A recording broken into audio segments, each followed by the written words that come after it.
Merci au groupe Évoque de nous recevoir. Merci mon colonel d'être parmi nous. Merci d'avoir accepté cette invitation. Le groupe Évoque fête ses 10 ans et le GIGN fête ses 50 ans le 1er mars 1974.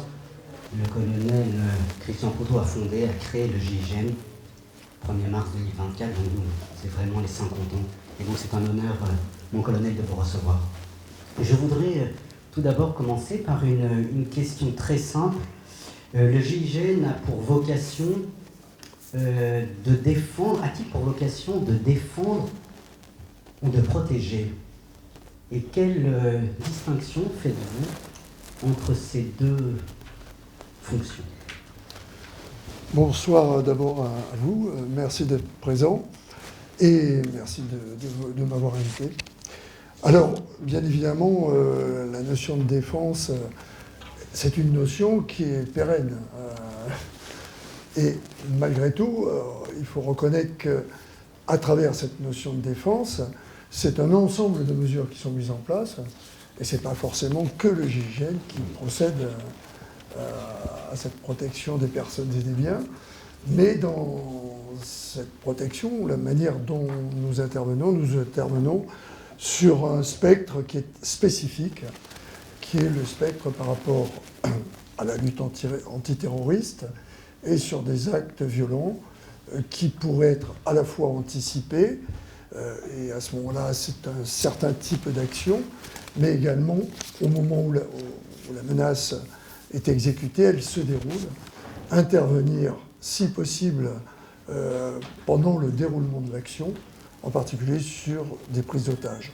Mais il ne faut pas oublier qu'il n'y a pas que des problèmes qui sont liés autour du terrorisme, il y a le grand banditisme, bien évidemment, mais il y a également des problématiques qui sont des problématiques propres à une société, qui sont les forcenés, les gens qui, à un moment, passent, comme on le dit dans notre jargon, de l'autre côté du miroir, et puis également des gens qui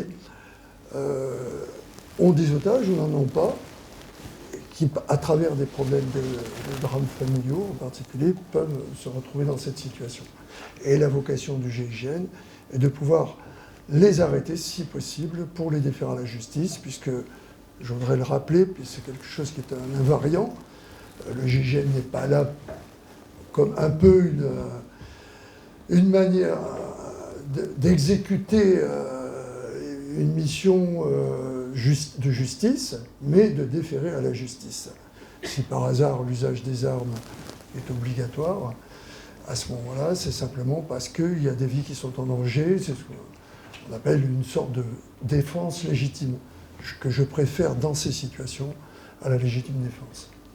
Donc finalement, vous avez créé le GIGN parce que des vies étaient en danger?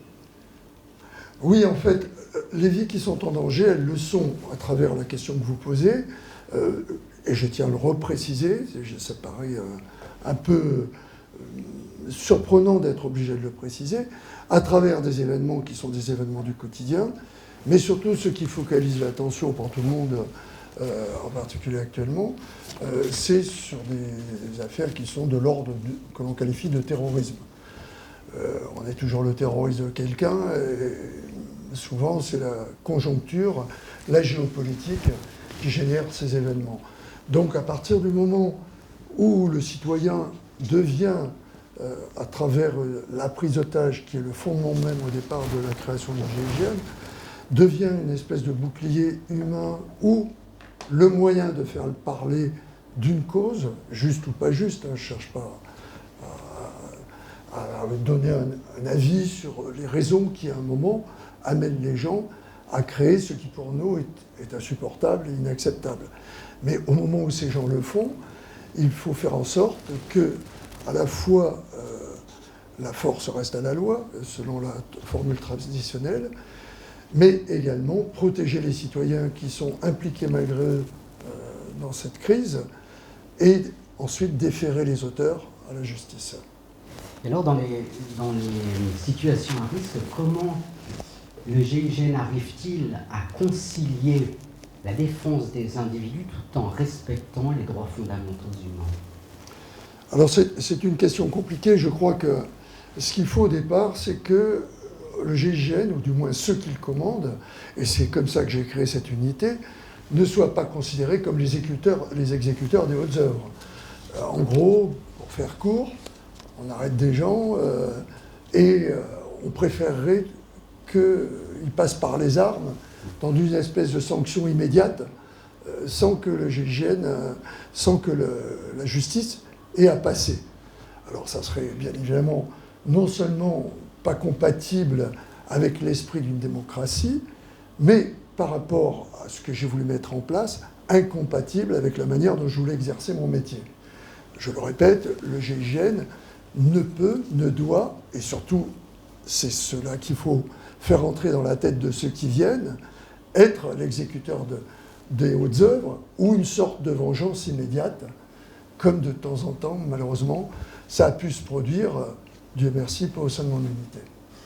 Et finalement, quelle force ou quel fondement éthique, tout simplement, quelle est l'éthique du GIGN? L'éthique du GIGN, et c'est ce qui fait que cette unité est un peu à part dans le monde, et elle est à la fois considérée comme étant une sorte d'extraterrestre dans notre milieu professionnel, mais à la fois cette vision que nous avons, beaucoup la trouvent respectable, même s'ils ne l'appliquent pas toujours, c'est cette notion immédiate du respect de la vie.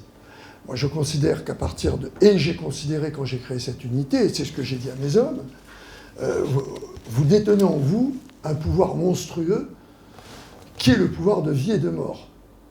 Et si ce pouvoir de vie et de mort, vous l'exécutez, pardonnez-moi l'analogie qui pourrait être faite, sans discernement, à ce moment-là, vous ne méritez pas d'être au groupe. Le groupe doit utiliser les armes, le pouvoir, ce que nous appelons entre nous, nous avons un jargon, on croit ou on ne croit pas, mais on sait qu'il y a quelque chose qui nous transcende, aussi rationnel que l'on puisse être, on n'est pas là par hasard, cette espèce de chose pensante qu'est l'homme, l'être humain, pas l'homme, l'être humain, est quelque chose d'assez exceptionnel pour que déjà dans l'approche que l'on a de son métier, on puisse considérer qu'il est suffisamment exceptionnel pour ne pas se poser la question de ce qui se passe quand on élimine une vie à travers sa responsabilité, surtout si on a la possibilité de l'épargner. C'est ça qui est le plus important.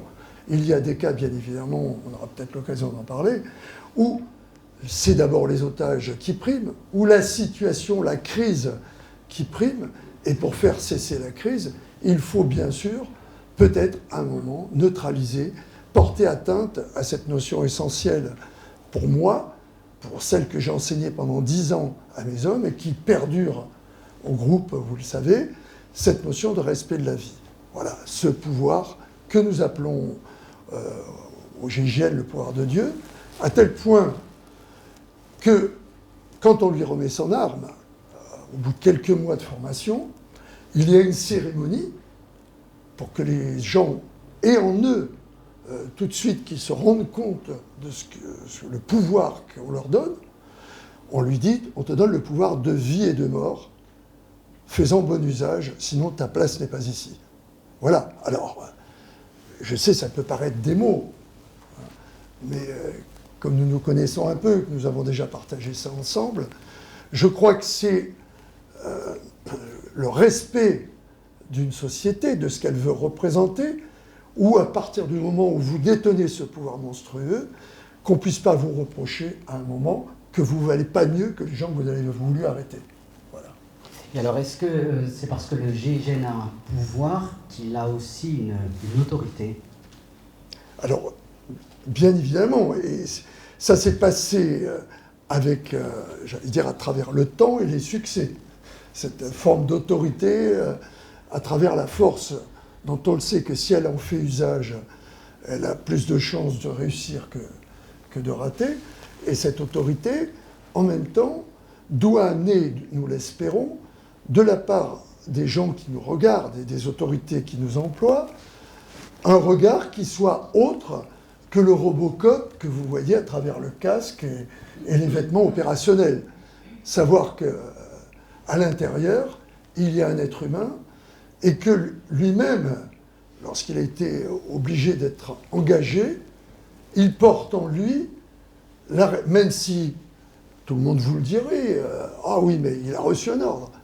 Mais l'ordre, c'est une chose. Mais la main qui exécute, au sens étymologique là, du terme, à travers l'ordre, elle le porte toute sa vie. Et expliquer, dans cette autorité que vous évoquiez, expliquer de temps en temps, et vous me le permettez, j'en suis très heureux, et je vous en remercie, que cette autorité, c'est une responsabilité également. C'est ça. L'autorité est une responsabilité, et je voudrais arriver à un fait très concret. Comment et finalement, quels sont les critères pour prendre une bonne décision avant d'agir? Parce que parfois, les situations à risque, ce n'est pas évident de prendre, non, je dirais peut-être non pas les bonnes décisions, mais les vraies décisions. Alors, est-ce que les décisions, au moment où on les prend, elles sont vraies? Après coup, quand vous devez juger ce que vous avez fait, quel que soit le résultat, vous avez d'abord par rapport à celui qui a pris cette décision, parce que c'est une responsabilité, et j'en reviens à ce que je vous disais tout à l'heure, même si par hasard, souvent vous aurez l'impression que je fais des digressions, j'essaie toujours de revenir un petit peu à l'origine de votre question, mais également de la manière dont je voudrais que cet échange permette, et le sens étymologique échange, se fasse réellement. La décision que l'on prend ne vous épargne pas à un moment de la responsabilité qui est engagée dans votre commandement, dans la décision que vous aurez prise, sur la manière d'exécuter cette décision.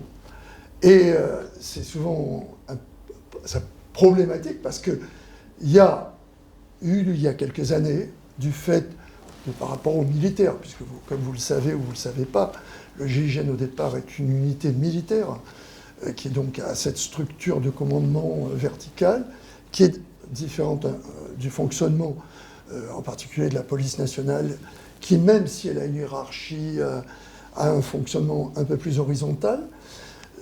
La gendarmerie conserve cette structure militaire qu'elle a depuis qu'elle a été créée sous François Ier et qui s'est transmise, même si actuellement nous appartenons, je dis nous, mais ça fait longtemps que je ne suis plus gendarme, mais j'ai dans mon cœur toujours cette origine gendarme, puisque j'étais plus longtemps haut fonctionnaire que gendarme. J'étais 20 ans gendarme et 20 ans préfet.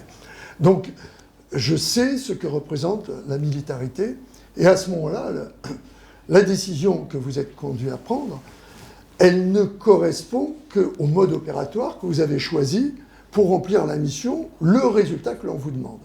À tel point que vous pourriez me poser une question qui est sous-tendue par celle que vous venez de me poser. Est-ce que le résultat que l'on doit obtenir, c'est ce qui conditionne la manière dont vous allez agir? L'autorité vous demande, et c'est ce que j'ai pu poser dès le début de la création du groupe, demander à l'autorité, sachant très bien derrière que je traînerai mes cadavres toute ma vie. Donc je voulais être sûr que je la prendrais en n'ayant pas tout d'un coup le poids de quelque chose que je pourrais regretter toute ma vie. Pour faire court, si on me demande de faire une saloperie, je ne la ferai pas.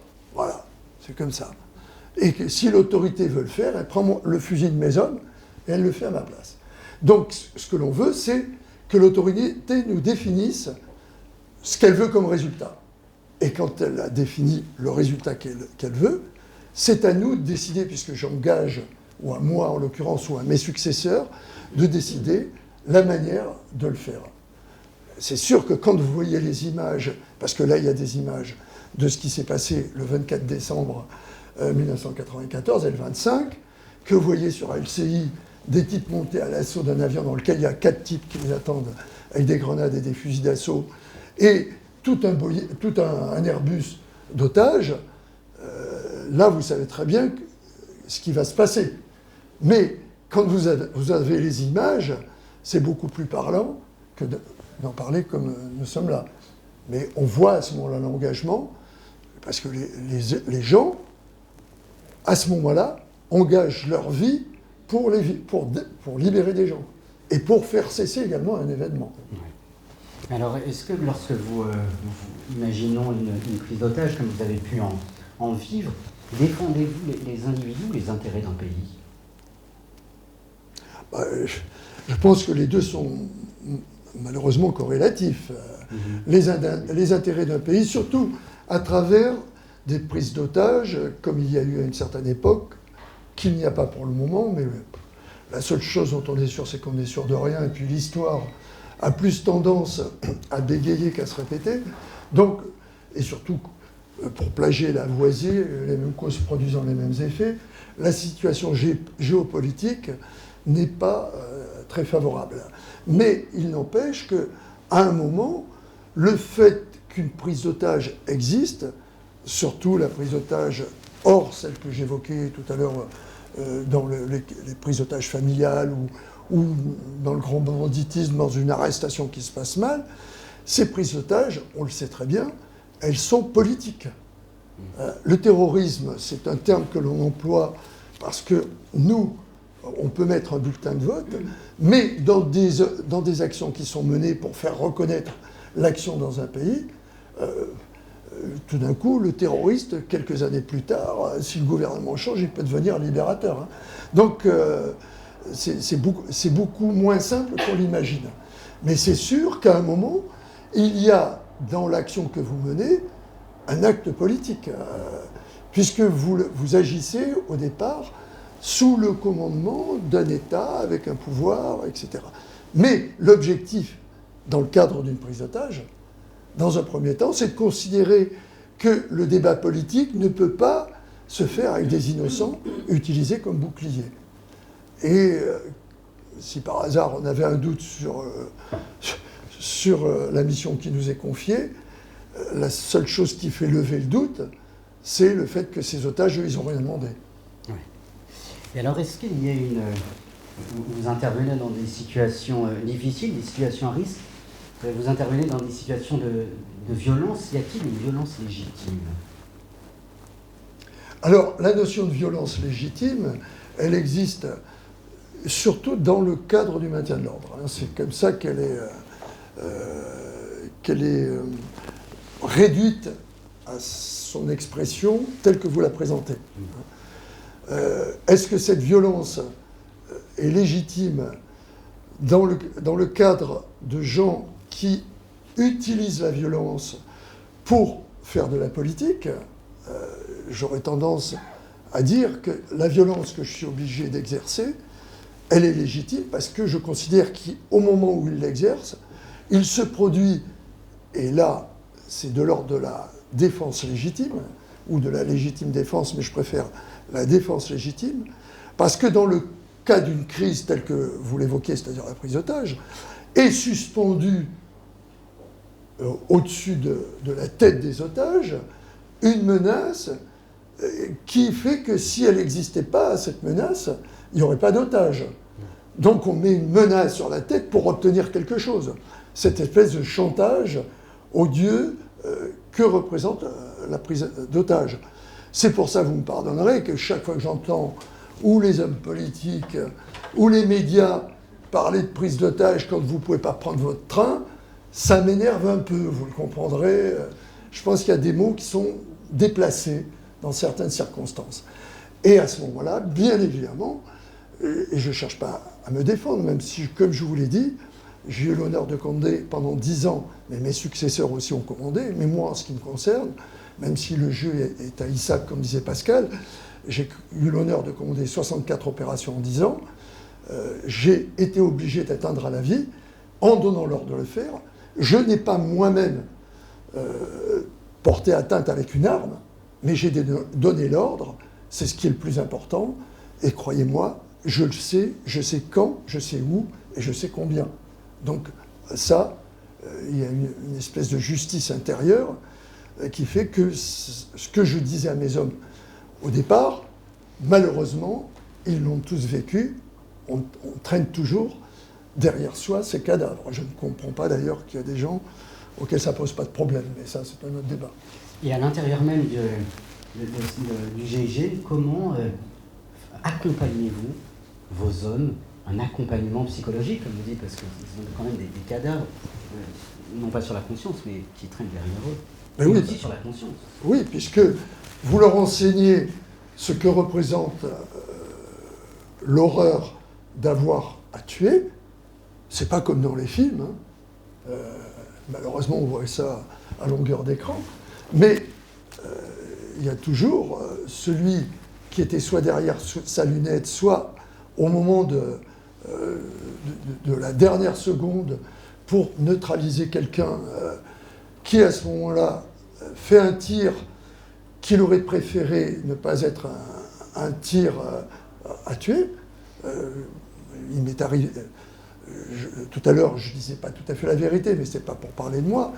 J'ai dégagé une fillette personnellement parce qu'à ce moment-là, j'étais au bon endroit et j'étais celui qui, au début du GIGN, avait sûrement la capacité de le faire, puisque cet acte a été reproduit après. J'ai mis la balle dans l'épaule d'un preneur d'otage et on a libéré la fillette qu'il tenait en otage avec un fusil sous le menton. Et j'étais à plus de 20 mètres sur un toit et il pleuvait. Donc, ce geste, je sais ce que ça représente. Je ne l'ai pas simplement enseigné, mais j'ai eu à le faire, ce qui, bien évidemment, quand vous commandez une unité, amène à avoir un regard différent de vos hommes sur vous, même si vous leur avez, au départ, tout appris. Mais, pour en revenir à la question, le rétex est important. On sait tous, après une opération, que tout le monde doit verbaliser. On n'arrête pas de vous en parler, avec cette formule qui de temps en temps m'énerve aussi, pardonnez-moi, mais bon, comme je commence à être un vieux monsieur, avec le temps, il y a pas mal de choses de répétitives de salon qui vous énervent, à faire son deuil, etc. Il y a faire son deuil, comment on peut expliquer ça en ayant un mot? C'est celui qui porte le poids de la douleur qui peut en parler. Tout le reste, c'est pas, on ne fait pas son deuil comme ça du jour au lendemain, simplement sur une formule, une bonne formule. Mais apprendre aux gens à vivre avec, ça c'est autre chose. Et vous avez des gens, en particulier au groupe, Dieu merci, qui à un moment viennent vous dire « je ne veux plus y aller ». Parce que je sais que le poids que je porte, il est trop lourd. Et c'est non seulement respectable, mais c'est là que vous dites que vous avez gagné, que vous n'avez pas perdu. Alors, pour en revenir toujours à la question, personne ne réagit de la même manière à ce genre de situation. Alors, vous donnez une espèce de règle, c'est compliqué. La règle, c'est de verbaliser, que les gens vous parlent. Et c'est d'ailleurs la règle pour tout. Hein. Quand vous êtes chef d'entreprise, que vous avez des problèmes, on vient vous vendre tout d'un coup qu'il y a le monsieur un tel, DRH Tartampion, s'il ne sait pas parler, écouter, il ne se passe pas grand-chose.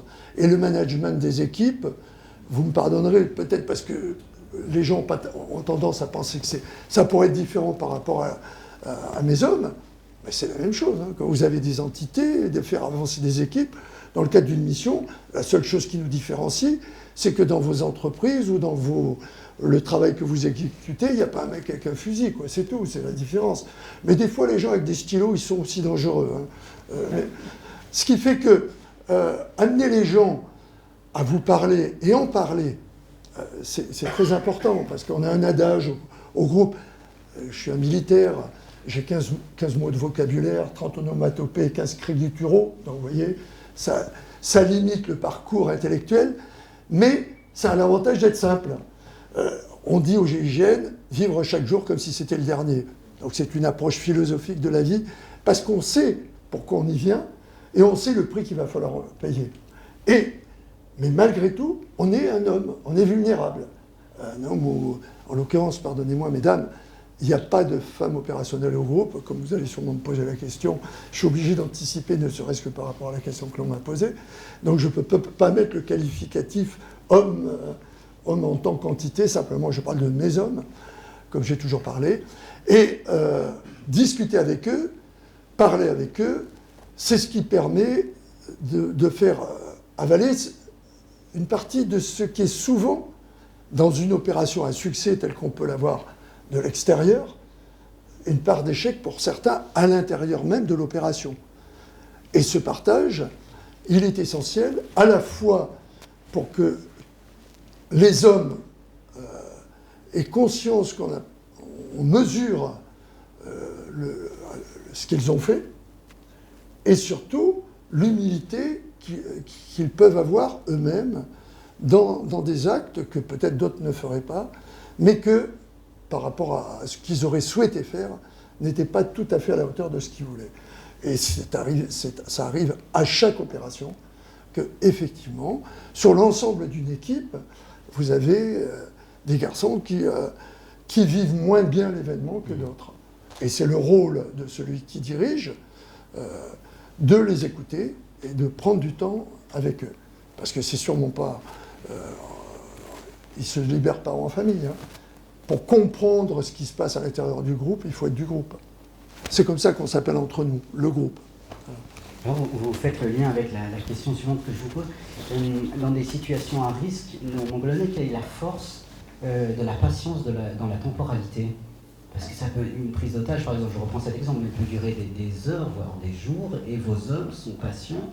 Comment les exercez-vous à la patience, et comment les exercez-vous à tenter, peut-être, je dis bien tenter, d'essayer de vivre l'instant présent?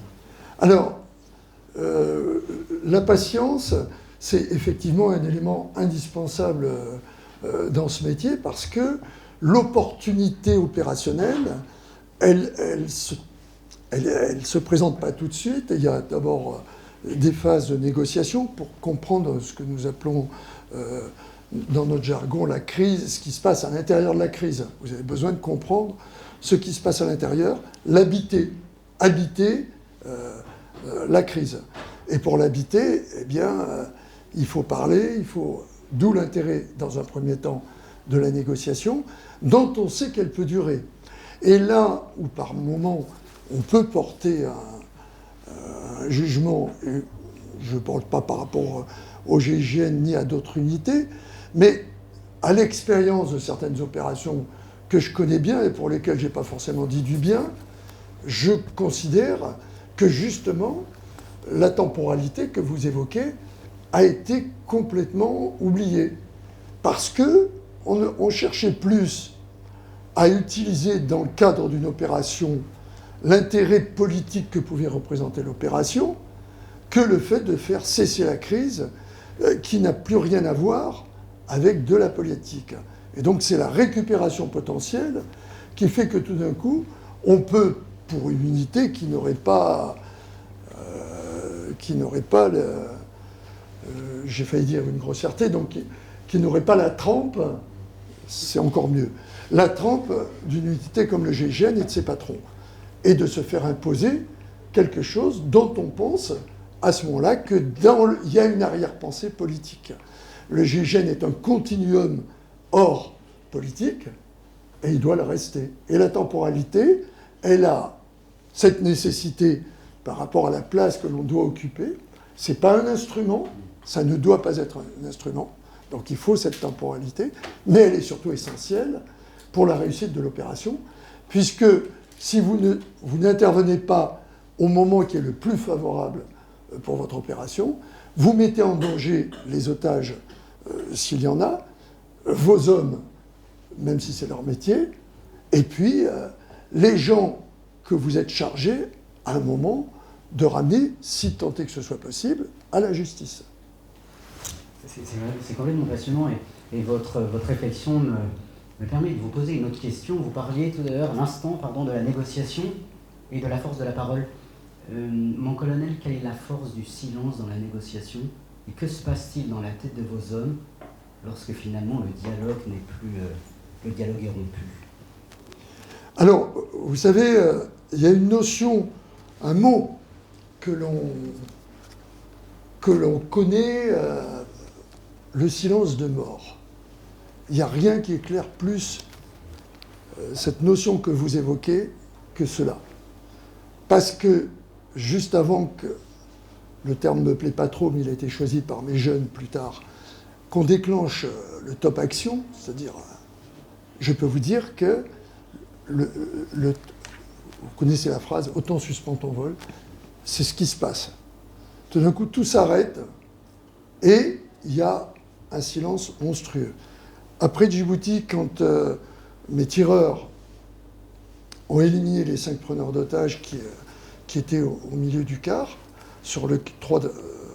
dans le car et de l'extérieur, alors que nous étions dans un désert, dans une zone désertique, où il y a, vous le savez, tout le monde vous le dit, et puis peut-être certains d'entre vous y sont allés, contrairement à ce qu'on imagine, un désert, c'est vivant.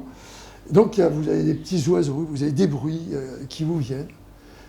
Et après que mes 6 fusils aient semé la mort, il y a eu un silence de mort. Et je vous parle et je l'entends. J'entends ce silence. Et c'est ce jour-là que j'ai compris pourquoi on pouvait parler de silence de mort. Mais ça ne répond pas tout à fait à votre question, et ce n'est pas parce que je voudrais vous donner l'idée que j'ai le sens de la digression, mais c'est parce que cette notion de silence, elle est en opération, soit le début, soit la fin. Alors peut-être une dernière question avant de laisser la parole à l'échange que nous allons avoir. Mon colonel, aujourd'hui, quel regard avez-vous sur la France, sur le monde, mais restons en France? Autrement dit, avons-nous aujourd'hui plus besoin du GIGN qu'il y a 50 ans?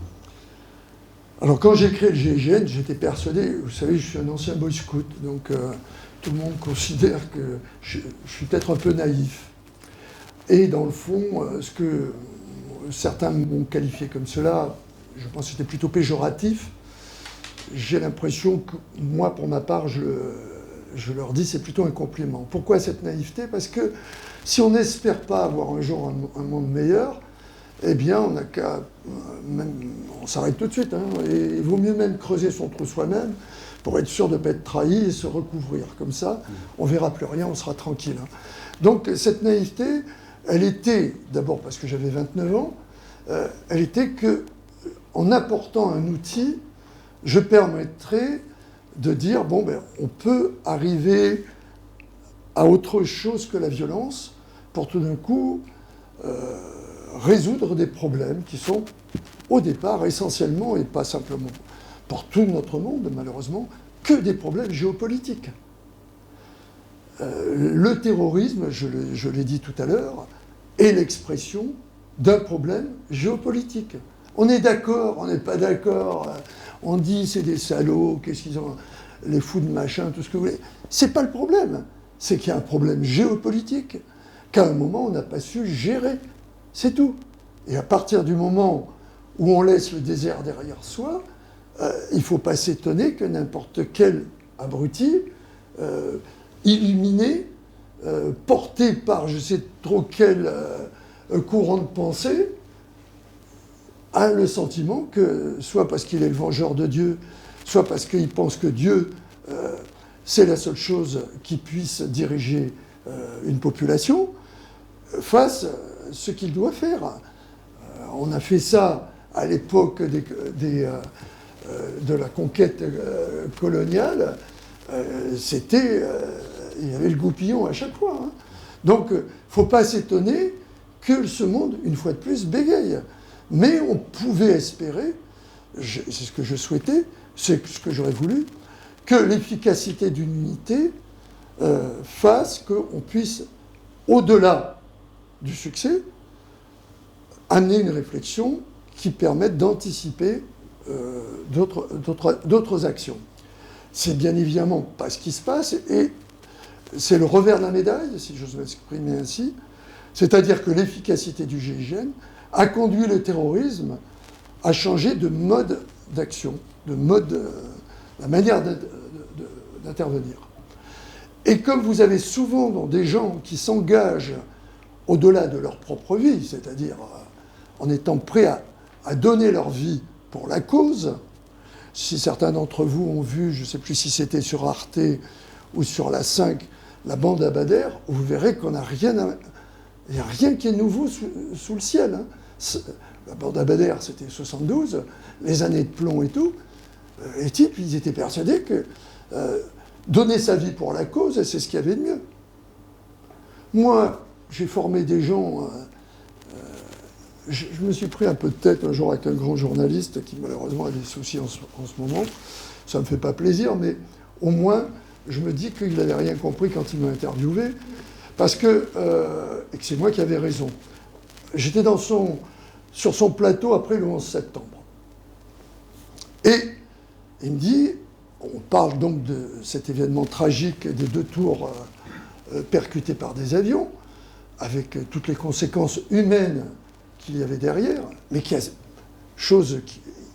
on reparle des images, qui a sidéré le monde. Et il me pose cette question, comment ils ont fait? Et moi, je me tue à lui dire, mais je m'en fous. Moi, ce que je veux, c'est comprendre pourquoi ils l'ont fait. Comment? Vous le voyez, ils ont transformé un avion en bombe. Et je vous rappelle que, vous ne le savez pas, donc au moins je ne serais pas venu pour rien, quand le 24 décembre 1994, pourquoi le GIGN est intervenu? Parce que les informations que nous avions du GIA étaient de transformer ce foutu avion en bombe, d'où l'intérêt de le refueler, de faire le plein pour percuter la tour Eiffel. Et nous, avec nos idées où on compte les morts, bien évidemment, on ne peut pas imaginer que le symbole a autant d'importance, sinon plus, que peut-être le bilan macabre qu'on fera au bout. Et ça, quand il m'a posé cette question, ça m'a énervé. Je dis, écoutez, il y a dans chacun de ces avions, on le sait, 4 hommes qui sont montés, sachant très bien qu'ils ne redescendraient pas. Hein. Moi, je sais faire les meilleurs hommes du monde pour les arrêter si je les ai à un moment, j'ai la possibilité d'intervenir avant qu'eux agissent. Mais chacun de mes hommes, c'est que l'opération que je vais mettre en place, ils auront une chance de s'en sortir. Quand j'ai une chance, on fait tout le schéma tactique qui fait en sorte que le prix humain d'une opération soit pratiquement asymptotique, de 0, hein, presque quelques millimètres. Mais me dire que je vais monter une opération, je vais dire à 2 types, alors vous, là, vous passez par là, vous y allez, vous allez tomber, ça va faire une diversion, et nous, on va arriver derrière. Sache, il n'y a pas un de mes hommes qui acceptera. Or, j'ai fait les meilleurs soldats du monde, mais je n'ai pas la possibilité de faire, et je ne sais pas, et je cherche toujours la réponse, ce qui conduit tout d'un coup des gens, au nom d'une cause. Alors, prendre le risque de sa vie, oui, mais se mettre une ceinture d'explos, je ne sais pas. Monter dans un avion, sachant très bien que je ne vais pas redescendre, je ne sais pas. Donc, il y a quelque chose, vous savez, cette formule, qui m'interpelle quelque part. Alors, celle-là, elle est belle aussi. Hein. Bon, ben, en tous les cas, quelque part, c'est au moins ici avec vous, ça me trouble. La seule réponse que j'ai, c'est que nous, et ça on l'a constaté, nous avons eu toujours dans ces gens qui, je reprends la formule que je vous disais au départ, passent de l'autre côté du miroir, quelque chose qui est quelque chose que personne ne peut s'expliquer parce que vous l'avez tous rencontré autour de vous, peut-être, je ne souhaite pas tous, certains d'entre vous l'ont croisé, qui est une énigme, c'est le suicide. Et tous ces gens sont des suicidaires. Tous. Il y a d'ailleurs une formule américaine, que j'aime pas beaucoup, mais qui a l'avantage d'éviter le long discours que je suis obligé, ou que je me sens obligé de vous faire, puisque vous ne m'avez rien demandé, hein, donc je vous l'impose. Suicide by cop.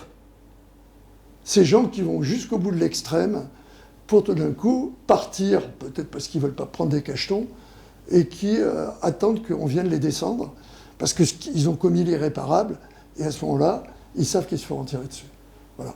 Alors, j'avais le sentiment, pour en revenir après cette longue digression, que peut-être l'existence du GIGN pourrait changer à un moment l'approche et le regard que nous pourrions avoir sur des situations géopolitiques, soit qui nous servent, soit que l'on veut ignorer, et qui finissent par nous exploser à la figure. Et alors, bien évidemment, le GIGN est encore en place parce qu'il peut se reproduire d'autres événements du type que ceux que l'on a connus et qui ont fait parler, qui ont fait connaître cette unité. Parce que les choses se répètent, on l'évoquait tout à l'heure. Mais actuellement, dans la situation dans laquelle se trouve le monde, la situation est telle que si on n'anticipe pas, les unités comme le GIGN, elles feront comme on a été obligé de faire au Bataclan, malheureusement compter les morts.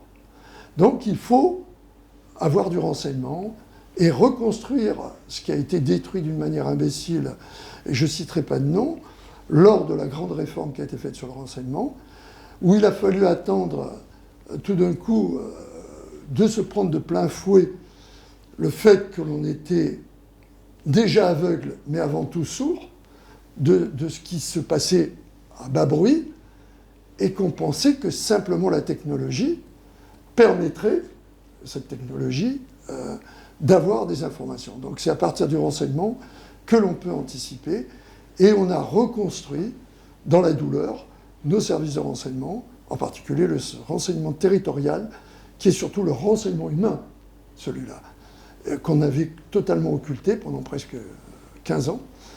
Et oui, c'est ça, 15 ans. Et qui fait que ce renseignement territorial permet actuellement, en particulier, de comprendre un petit peu ou d'entendre ce qui se passe en espérant qu'il y aura la réponse politique derrière. Mon colonel, vous êtes passionnant. Passionnant. J'ai trop envie de vous poser encore des questions, mais je vais m'arrêter là pour laisser le public poser des questions. Merci vraiment.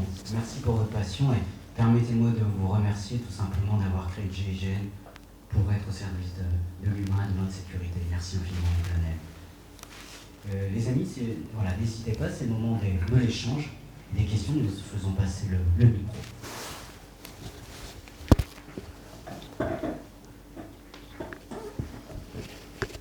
Bonsoir et merci de votre intervention.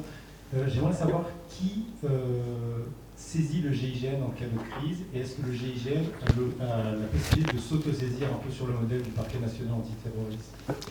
Alors, s'autosaisir, non, mais anticiper sur le fait qu'ils vont être saisis, oui. C'est-à-dire qu'au GIGN, vous avez un système d'alerte, qui est l'alerte pour maintenant un groupe d'intervention qui est à peu près de l'ordre de ce que j'étais, le triple de ce que j'étais quand j'ai débuté.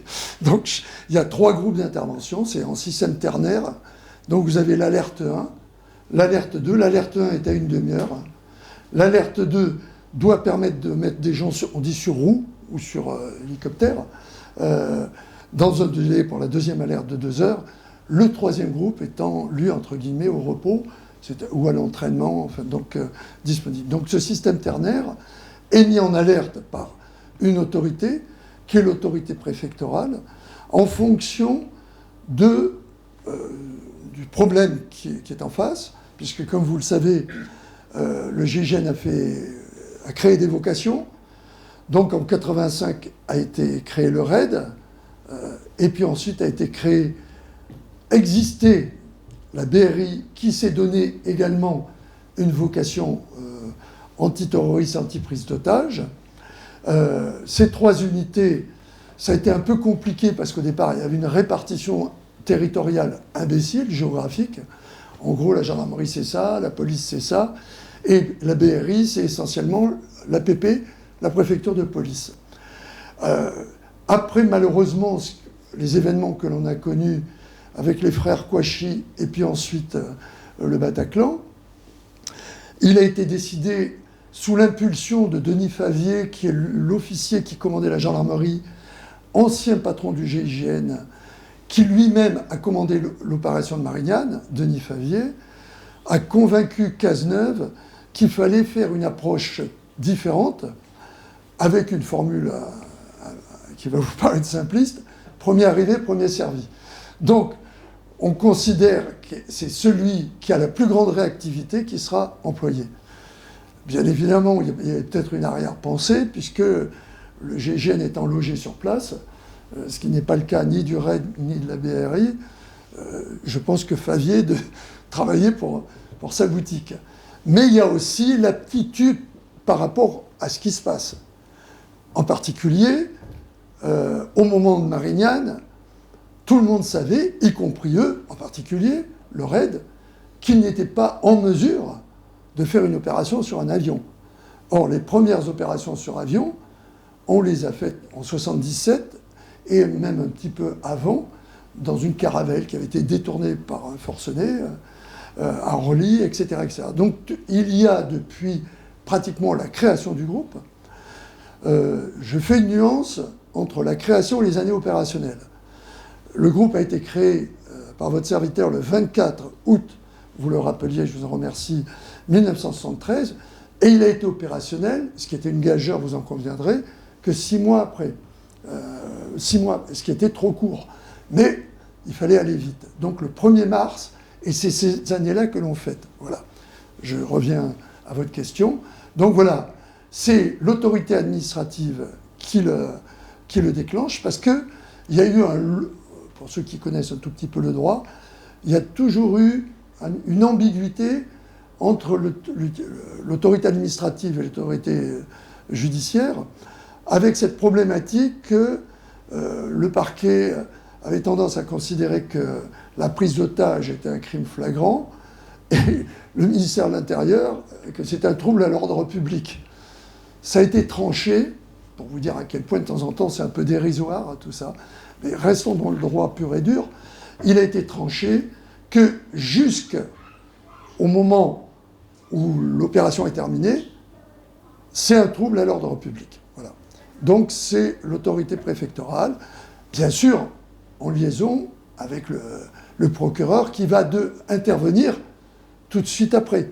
Puisque, comme vous le savez maintenant, même si à l'époque où j'étais chargé de la coordination de la lutte antiterroriste, j'ai jamais pu obtenir que le mot terroriste soit qualifié, mais on a fait une entourloupe, on a dit que c'était l'action qui était terroriste, alors qu'elle n'est pas qualifiée, mais bon, le mot n'est pas qualifié, qui fait que tout d'un coup on définit si ce qui a été à l'origine du crime, crime pour lequel il a fallu intervenir, ou du crime qui est en flagrance, on doit considérer qu'il est, ce crime, réalisé ou pas. Voilà. S'il y a eu des morts avant, le parquet est tout de suite saisi.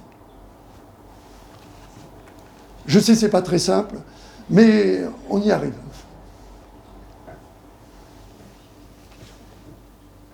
Oui.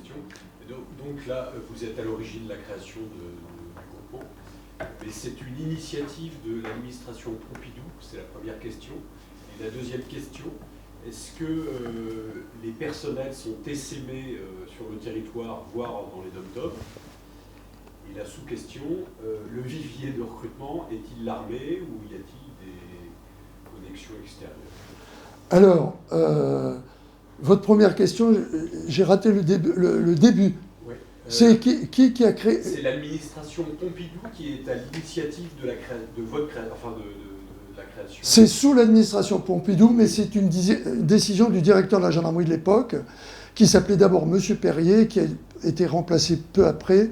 M. Perrier, qui est connu pour les accords de Matignon à la suite du drame d'Ouvéa, qui était haut fonctionnaire, puisque la gendarmerie a été dirigée pendant longtemps par hauts fonctionnaires, souvent du ministère de la Justice. Donc c'est sous l'égide de M. Cochard, d'abord Pompidou, et puis ensuite M. Giscard d'Estaing, qui est arrivé après, puisque le prolongement s'est fait peu après. On a été un peu avant les élections présidentielles qu'on a été opérationnel. Voilà. Et vous m'avez demandé, pardon ? Pardon, la deuxième, est-ce que le personnel était... Ah oui, alors voilà. Alors, le personnel est issu de la gendarmerie. Pourquoi ? Parce qu'on veut des hommes qui aient une certaine maturité professionnelle. Donc, il y a, comme vous le savez, il n'y a plus de service national, mais avant, le service national était une réserve humaine importante pour la gendarmerie. Encore plus quand il y a eu les appelés du contingent qui faisaient leur service au sein de la gendarmerie. Mais la gendarmerie a un peu plus de 100 000 hommes, 110 000. Le réservoir humain est important. Tout le recrutement se fait donc au sein de la gendarmerie, en tant que gendarme. Qui, vous le savez, c'est compliqué aussi un peu par rapport à votre question, pour des raisons qui étaient strictement d'opportunité, a tout d'un coup, alors que ces missions faisaient que de toute façon elles étaient définies par le ministère de l'Intérieur, a été rattaché pour des questions bassement financières et bassement d'autorité par rapport à quelqu'un qui, avant d'être président, avait été ministre de l'Intérieur, et que le fait que ce soit les armées qui aient la main mise sur la gendarmerie, ça l'énervait profondément. Et comme on sait que quand quelque chose l'énerve, il fait quelque chose, il a mis dans le giron du ministère de l'Intérieur la gendarmerie, ce qui était déjà de fait avant, puisque toutes les missions de la gendarmerie étaient, sauf les missions de DOT, Défense opérationnelle du territoire, étaient des missions qui étaient moins vouées vers l'armée que vers le ministère de l'Intérieur. Voilà, et donc il n'y a pas de recrutement extérieur, autre que le fait qu'un certain nombre de garçons, que moi à l'époque j'ai connus, qui tout d'un coup, voyant le GIGN, décident d'être gendarmes en espérant un jour toucher le grade. Pour la dernière question, cette question, elle est récente en fait.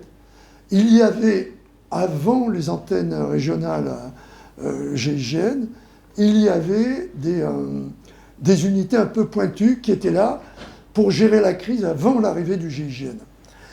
Et après le Bataclan, il a été décidé, à cause du premier arrivé, premier servi, il a été décidé, d'abord au RAID, de faire des antennes régionales. Donc ils ont fait 7 antennes sur la France, une par région plus une supplémentaire, et le GIGN a fait la même chose, et il y a 14 antennes GIGN, puisque les TOM, les départements d'outre-mer, les DOM, pardon, les départements d'outre-mer ont chacun leur antenne GIGN. Et depuis 2 ans, ces antennes GIGN qui étaient qui n'étaient pas sous le contrôle de la maison mère, sont maintenant sous l'autorité du général Réty, qui commande actuellement le GIGN, et donc ont été reprises en main au niveau professionnel pour que l'on soit sûr de la capacité opérationnelle, mais surtout jusqu'où ils ne peuvent pas aller, et de le définir d'une manière précise lorsqu'ils viennent. Et ces gens sont formés. Le GIGN, c'est 1 an de formation. Eux, ils ont un peu plus de 4 mois. Voilà. Et ils ont des recyclages, alors que le GIGN a un entraînement continu. Eux-mêmes s'entraînent sur place, par exemple Mayotte ou la Guadeloupe, etc. Ils s'entraînent sur place. Et ils envoient régulièrement à la maison mère des garçons pour augmenter le potentiel opérationnel. Vous avez dit avoir fait les meilleures unités au monde. D'ailleurs, merci beaucoup pour vos échanges. Ma question, c'est comment vous les avez trouvés et, parce qu'avant de les faire, je me dis qu'il y a un terreau fertile ou non pour devenir le meilleur soldat au monde. Comment vous avez pu identifier ces hommes? Les hommes, j'ai fait un appel d'offres. Hein, et ce que je voulais, si vous voulez, alors, au regard du grand échec qui a été à l'origine de toutes les unités anti-prise d'otages, c'est Munich, la prise d'otages de Munich. Si certains ne l'ont pas vu, je vous conseille le film de Spielberg qui décortique très très bien. Je ne parle pas de la partie vengeance du Mossad, je parle de la partie de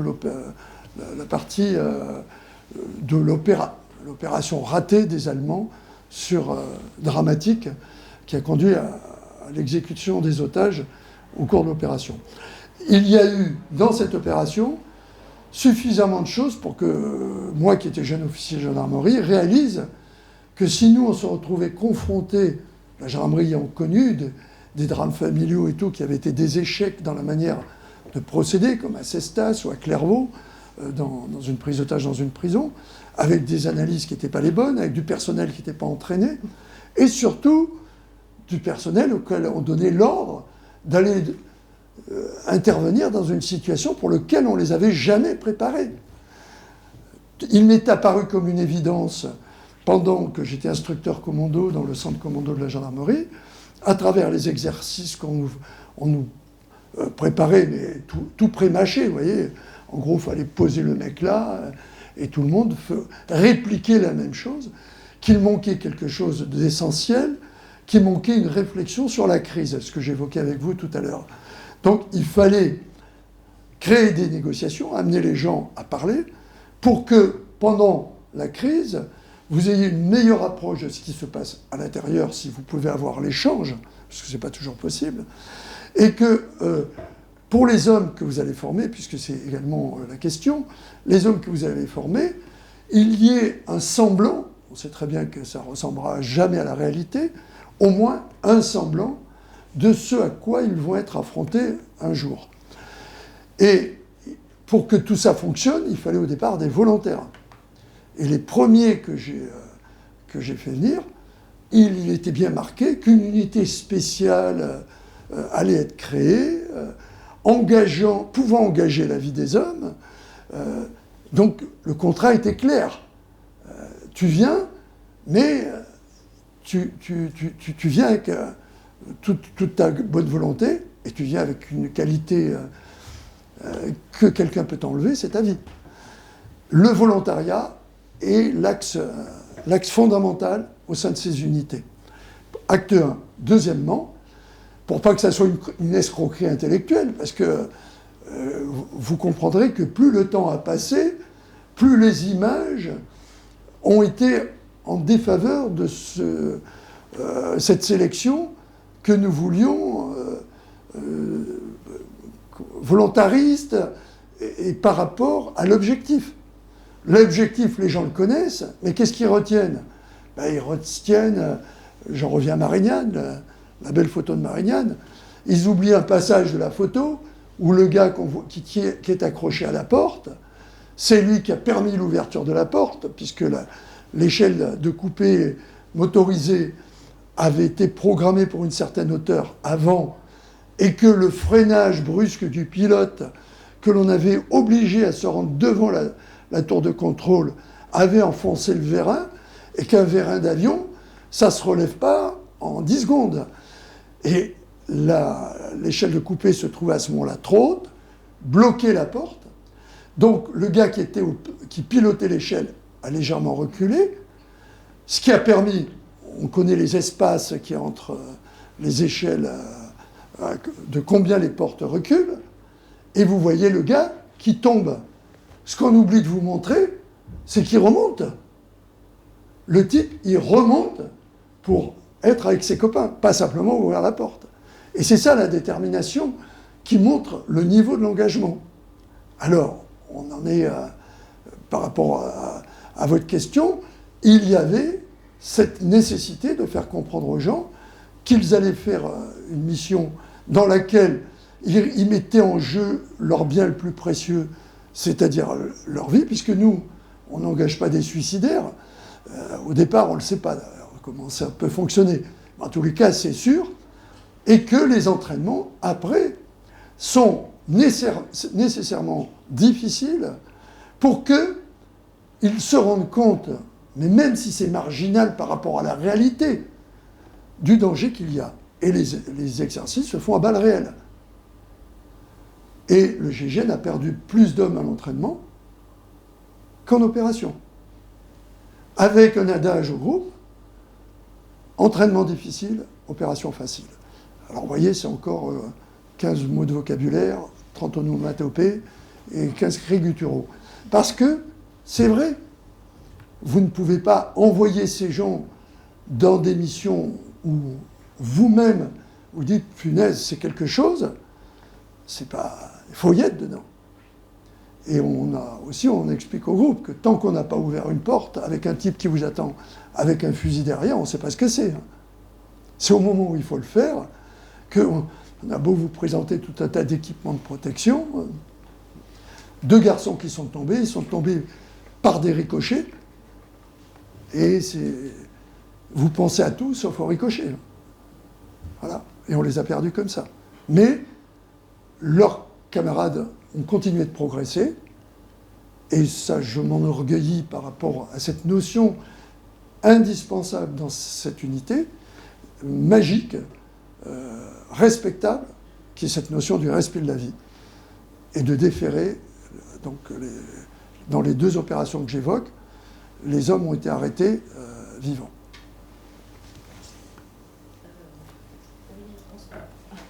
Oui. Est-ce que la GIGN est amenée parfois à intervenir à l'international pour justement sécuriser le territoire français si jamais il y aura des terroristes à l'étranger et tout ça, je sais pas. Alors, ça peut se passer avec un accord du pays où se déroule la crise.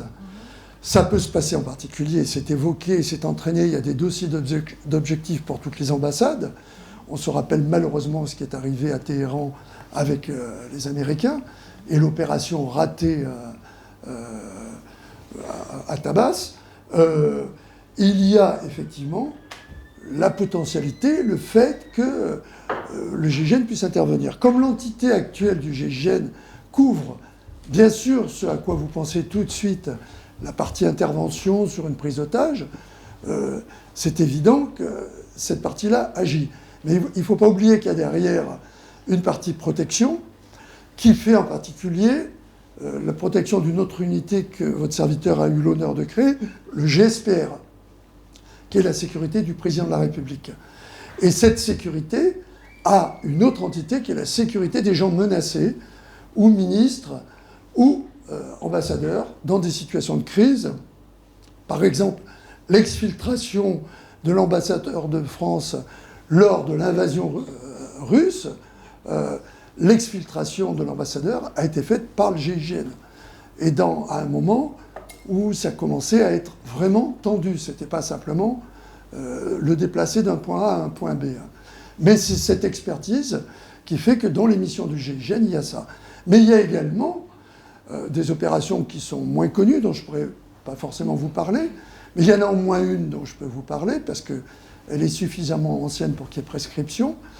Le groupe Delta venait juste d'être créé. Il avait été formé, ces quatre instructeurs avaient été formés au GIGN en 1978. Un général commandant de l'OTAN en Italie avait été pris en otage. Avec l'accord de l'unité des Italiens, le Delta devait intervenir au cours de cette opération. Et il voulait un équipement sur lequel il s'était entraîné avec nous. Cet équipement, ils sont arrivés à la base de Brissy, qui est à côté d'Orléans, pour ceux qui connaissent. Cette base est une base tactique. On a envoyé une voiture dans l'Herculès par la porte arrière. Pendant le transport jusqu'en Italie, on leur a expliqué comment ça fonctionnait, et ils ont fait l'opération avec. Voilà également un mode d'échange professionnel qu'il peut y avoir, ou comme ça s'est passé pour la Grande Mosquée en Arabie Saoudite, où là, on n'est pas intervenu physiquement dans l'opération dans la Grande Mosquée, et pour répondre à votre question, pas simplement parce que c'était pour respecter le fait que, n'étant pas croyants, musulmans, on allait intervenir simplement parce que j'avais accepté de la part de Giscard d'Estaing cette mission, simplement en tant qu'opérateur pour monter une opération suite à 3 échecs qui avaient précédé la prise d'otage, puisqu'on a considéré la Grande Mosquée comme une prise d'otage. Les lieux saints étaient d'une certaine manière pris en otage. Et faire que cette intervention qui devait se faire contre 230 personnes qui étaient derrière un prêcheur qu'on appelle là-bas Mahdi, qui est en gros le représentant dont certaines religions attendent la venue, et en particulier la religion musulmane, et il était considéré comme le Mahdi, pour les chrétiens, une sorte de Christ.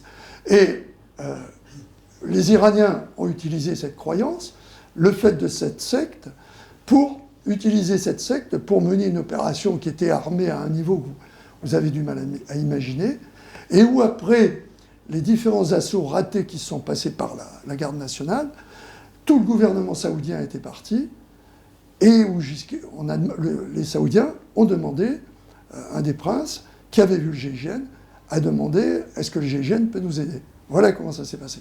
Donc on les a équipés, entraînés, on a fait tout le schéma tactique, dire comment il fallait attaquer et où, fourni les équipements qui permettaient de saturer les souterrains, puisque c'est comme ça qu'on les a fait sortir, comme on fait sortir les taupes. Au lieu de les enfumer, c'est un gaz particulier, il s'appelle du CB, mais il est en poudre, comme de la farine. Et on a envoyé tous ces équipements, et après la formation, ils ont monté l'opération. Donc vous voyez, il ne s'agissait pas pour nous d'intervenir dans un problème intérieur, mais dans le cadre d'accords qu'il y avait, de porter assistance technique à ce pays. Moi, au départ, j'étais pas trop pour, et Giscard d'Estaing, le président en l'occurrence, m'a dit si vous n'y allez pas, si on ne les aide pas, le régime tombe. Et vous savez ce qui s'est passé. Il venait de se passer les premiers grands chocs pétroliers. Eh bien, les grands chocs pétroliers que nous venons de vivre, l'Occident, à côté, ça sera de la rigolade. Alors, bien sûr, maintenant, le pétrole n'est plus simplement saoudien, mais à cette époque-là, je n'ai plus le chiffre en tête, ça représentait quelque chose d'énorme. Et c'est de la réelle politique. Il fallait faire en sorte que le régime saoudien ne tombe à point. Il n'est pas tombé. Peut-être une dernière question. Bonsoir colonel, j'ai deux questions. Quel a été pour vous le dilemme le plus important dans votre carrière? Il y en a peut-être plusieurs, mais celui qui vous a le plus marqué. Et la deuxième question, c'est toute la dimension psychologique également, qui est essentielle dans ce métier. Vous parliez peut-être aussi avec des psychologues, j'imagine, comment ça s'organise sur le sport. Alors, en ce qui concerne l'opération qui m'a le plus impacté, vous le savez sûrement pas, mais c'est l'opération qui a fait le plus connaître le GIGN, qui s'appelle l'Oyada, qui est dans le territoire des Afar et des Issa à Djibouti, qui était à l'époque encore un territoire français. Et l'opération s'est passée un an avant un référendum qui devait donner l'autonomie à ce territoire. Pour des raisons de géopolitique, et c'est là que vous verrez que par rapport à ce que je vous disais tout à l'heure, l'histoire ne se répète pas, elle bégaye. À cette époque-là, il y avait donc deux blocs, l'Union soviétique et l'Occident, puisque en gros c'était binaire. Et vous aviez, à l'entrée de la mer Rouge, vous avez le détroit, avec d'un côté Aden et de l'autre côté Djibouti. On en revient à la géopolitique et la stratégie liée à la géopolitique. Si vous tenez qu'un côté, ça ne marche pas. Il faut avoir les deux côtés pour bloquer l'entrée. Or, on en revient au problème d'approvisionnement qu'on évoquait tout à l'heure avec l'opération en Arabie Saoudite. Vous avez à ce moment-là la nécessité pour un pays qui veut vous embêter de dire on va mettre la main sur Djibouti.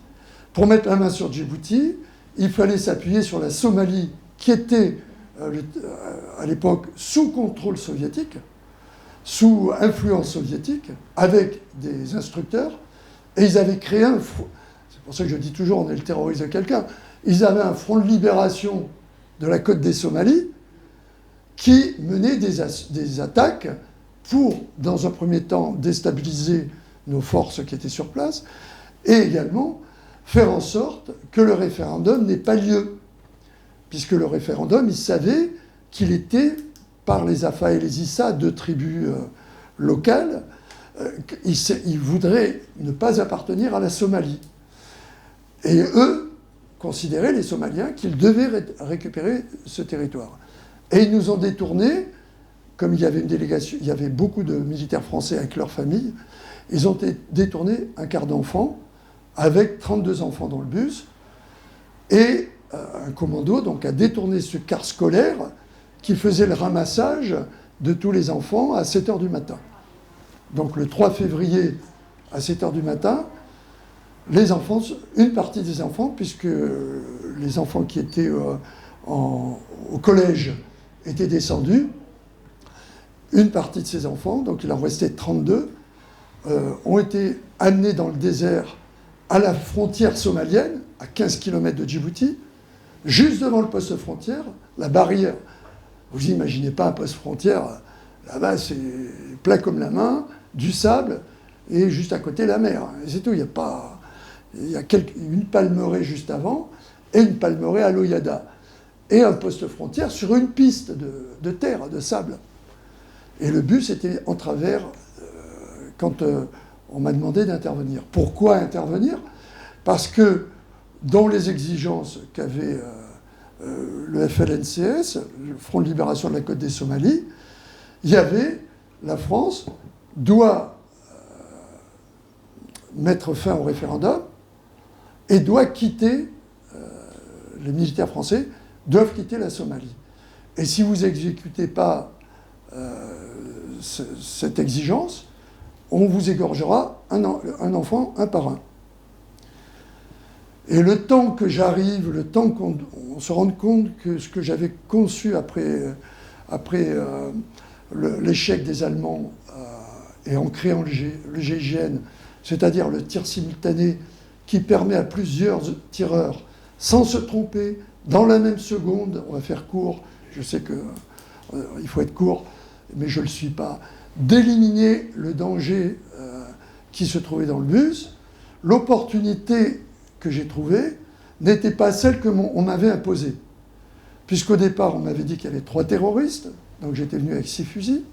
Et au cours, on s'est mis en place à 6 h du matin, et avant même qu'on nous donne l'ordre d'intervenir, avec cette injonction d'un preneur d'otages à l'intérieur du bus, dans l'idée généreuse de ne pas mettre les enfants, bien sûr, le moins possible en danger, eh bien, comme ils étaient près du poste frontière somalien, les échanges avec l'armée somalienne ont fait que le commando qui avait sa base arrière, on le savait, de l'autre côté de la frontière, petit à petit a amené d'autres preneurs d'otages, ce qui fait qu'au moment où j'ai choisi d'intervenir, il n'y avait plus 3 otages, comme on me l'avait dit, mais 8, dont 3 à l'intérieur du bus, 2 à l'extérieur, et 3 dans le poste somalien. Voilà. Quand je suis intervenu, donc on dit 0 dans notre code de tir, 333, on compte chacun 333, chaque tireur compte 333 dans sa tête 3 fois, et à ce moment-là, on n'entend plus qu'une déflagration. On élimine les 5 agresseurs dont je vous rappelle, 3 se trouvaient au milieu des enfants dans le bus.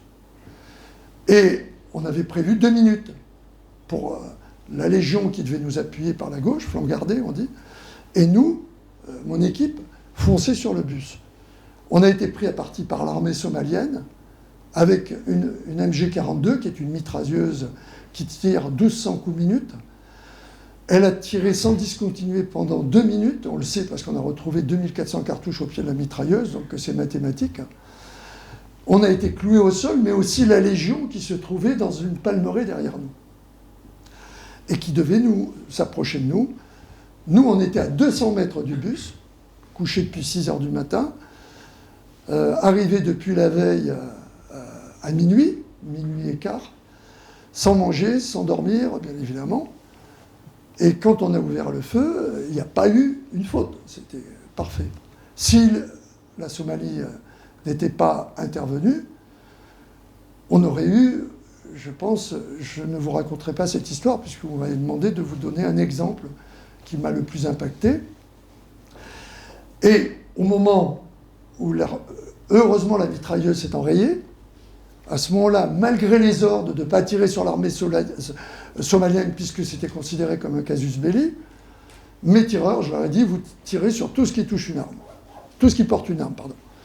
Et on a éliminé plus d'une section de Somaliens, ce qui m'a d'ailleurs amené à m'expliquer à l'ONU après pour agression, enfin, je vous en passais des meilleurs. Et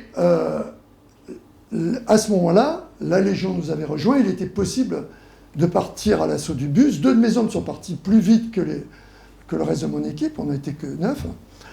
On les a appuyés, ce qui nous a permis d'éliminer 2 des types qui nous manquaient. Et au moment où on était pratiquement au contact du bus, un autre homme est monté à l'intérieur du bus, a pris un enfant de l'arrière dans ses bras, et au moment où un de mes hommes montait à l'avant droit avec un caporal de la Légion, il a tiré une rafale qui, malheureusement, nous a touché 2 petites, qui, malheureusement, y ont laissé leur vie. Et vous me posez la question, ben voilà, depuis ce 4 février 1976, je me posais la question, je n'ai pas appliqué ce qu'on me demandait, je ne pouvais pas, je savais que les conditions dans lesquelles j'allais intervenir garantiraient de pouvoir ramener tous les enfants à leurs parents, et j'ai pas pu. Et puis voilà, et vous vivez avec, comme vous pouvez. Et depuis, je refais le film. Et bien vous voyez, on est resté cloué au sol plus de 2 minutes, le temps de riposter contre l'armée somalienne et d'empêcher qu'ils continuent de tirer. Il a dû se passer 3-4 minutes. Le temps que la Légion, qui à ce moment-là pouvait progresser, parce que légionnaire ou pas, quand on vous tire dessus avec une mitrailleuse et que la densité de feu est telle, et que vous vous trouvez à presque 400 mètres, en ligne droite, vous avez beau être les super soldats de la Terre, les meilleurs soldats de la Terre, vous ne pouvez pas vous empiler sur les balles. Hein. Il faut attendre que ça cesse. Donc la progression était possible, mais on avait perdu presque 4 minutes par rapport aux 2 minutes initiales qu'on s'était données. Et sur ces 4 minutes en trop, en refaisant le film, il nous a manqué 10 secondes. Parce que 10 secondes plus tôt, on l'interceptait avant qu'il remonte dans le bus, puisqu'il sortait du poste somalien. Et on n'a pas pu. Voilà à quoi tient la vie de 2 petites. Alors, après, l'aspect psychologique, comme vous l'évoquez, au sein du groupe, on n'a pas voulu faire ça. On a des médecins qui sont habitués à la chirurgie de guerre, et donc au trauma dû par des blessures, etc. Mais on a tendance, c'est peut-être un peu présomptueux, à considérer que la rédemption vient à travers nous. Et jusqu'à présent, ça a plutôt pas mal fonctionné. Même si, vous voyez, ça me suit toujours. Mais dans le fond, c'est ce que je leur avais dit. Hein. Ça vous suit toujours. Donc, faites attention à ce que vous faites. Voilà, je suis désolé. Hein, Mon colonel, merci infiniment. Merci pour votre présence, votre témoignage très généreux.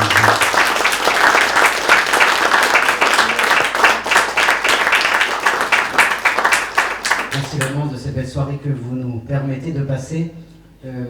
Comme vous le disiez tout à l'heure, malheureusement, vos livres ne sont pas arrivés, mais vous en avez cependant amené 2 et je vous laisse les présenter. Voilà.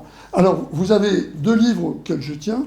Ce livre, c'est GIGN, nous étions les premiers, que j'ai coécrit.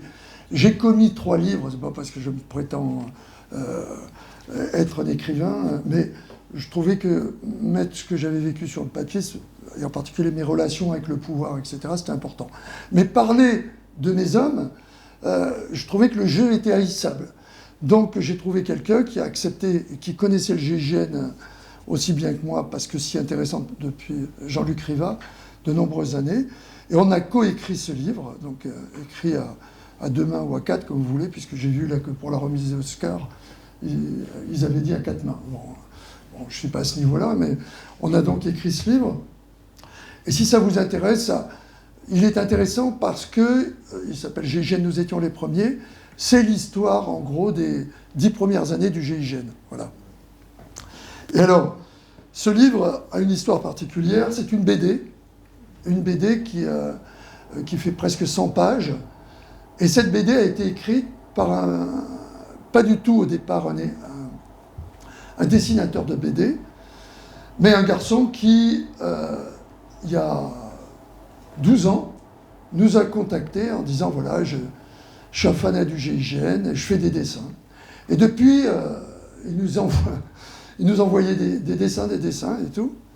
Il a fait une autre carrière que la carrière de dessinateur, mais il est allé jusqu'au bout de son livre, c'est édité chez Très Daniel.